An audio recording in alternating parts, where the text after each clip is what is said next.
Hopp litt da. Høyre, høyre.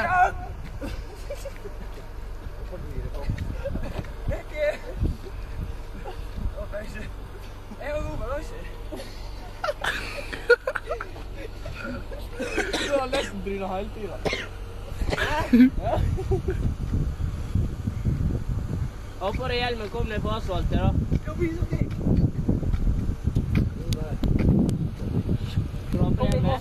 Ikke med bilene. Da skal du ha hjelm hvis du skal ned her. Still deg bort til stolpe da. Pause der. Du skal ikke...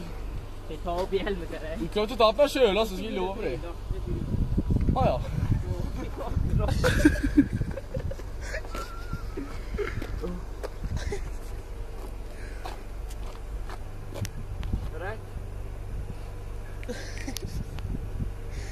Det går til der to.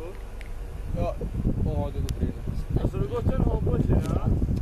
Skal jeg gjøre det?